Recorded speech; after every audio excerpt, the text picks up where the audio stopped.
My friends, it was Joseph Campbell who wrote a book called The Hero's Journey. And we don't need to read the book because we're seeing it in our own lives. What am I talking about?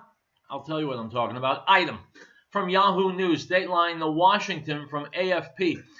President Donald Trump's son published on Wednesday the name of the alleged anonymous whistleblower whose complaint fired the impeachment inquiry against Trump, breaking strict conventions for protecting officials who reveal wrongdoing in government. Amid calls by the president himself to expose the whistleblower, Donald Trump Jr. tweeted the name of a CIA analyst, which has circulated online for weeks and linked to a Breitbart news article implying the person was a pro-Democrat and anti-Trump. AFP, now this is the important part, folks, listen. AFP could not independently verify the whistleblower's identity and is not publishing the name. Stop.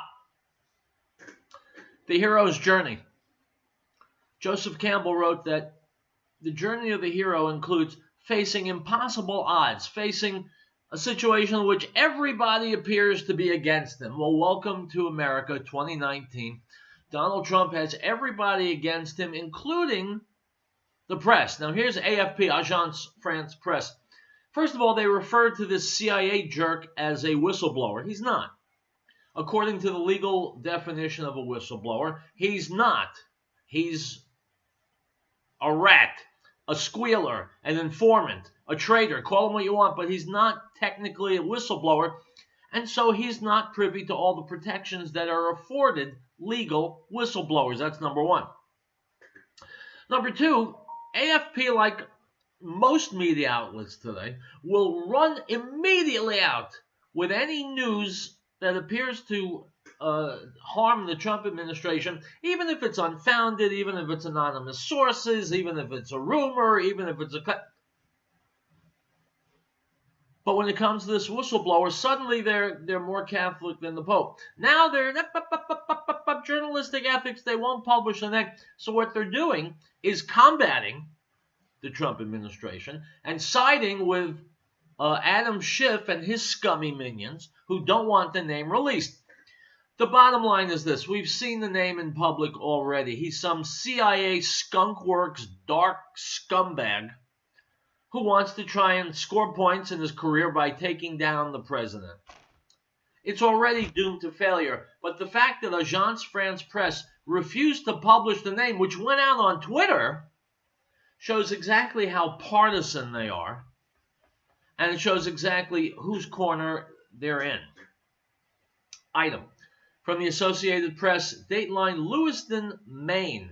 The second largest city in Maine, home to thousands of African newcomers, has elected a Somali American to its city council. Safia Khalid, 23, soundly defeated a fellow Democrat on Tuesday for a seat on the Lewiston City Council in a campaign that was marred in the final days by nasty attacks and threats fueled by social media. Shrugging off the attacks, Khalid declared that her victory is proof that, quote, community organizers beat internet trolls, unquote. My friends, we are seeing a very, very sad trend play out. America brings in third world immigrants, and they vote for third world immigrants.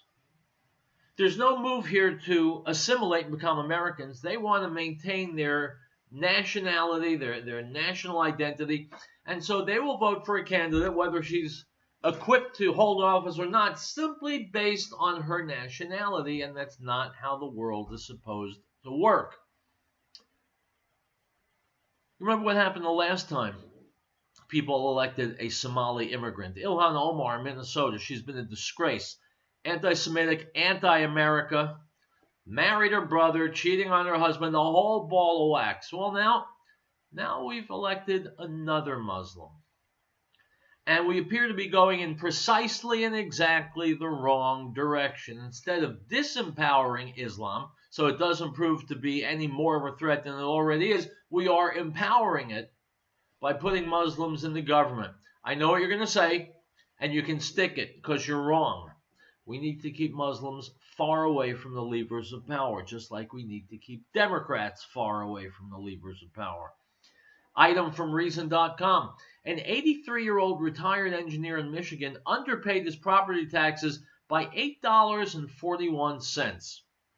In response, Oakland County seized his property, auctioned it off to settle the debt, and pocketed nearly $24,500 in excess revenue from the sale.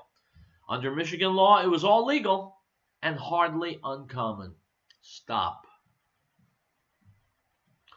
This is a case of too big, too powerful, too invasive government. Now let me ask you a question. Which political party is it that wants bigger, more powerful, more invasive government? Let me give you a hint. It's the Democrats. I have warned you many, many times, especially in the last week or two, every time you vote for a Democrat, you are voting for an entire litany of diseases and curses that are afflicting this country. Well, too big government, too powerful, too overweening government is one of the greatest monstrosities we face. And here's an example.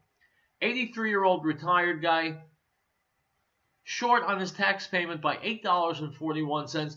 Instead of sending him a letter saying you owe us $8.41, they took his home and kept the revenue from it, the excess revenue. So they left this poor soul with nothing. That's big government. That's Democrat government. That's Democrat means of governance. It's why we've got to keep the government small. We've got to keep the government a servant of the people, not an enemy of the people. And we've got to keep Democrats the hell out of every level of elected office, because under Democrats, taxes get higher, government gets more powerful, more intrusive. I pity this poor guy. I don't know what's to be done for him. It's certainly not the first story I've heard of someone being ruined by a greedy government. Our government, the government is supposed to be of, by, and for the people. It's a different America. And if we keep voting stupidly, it's going to get even more different. It's Wednesday. It's real truth. And I'll be right back.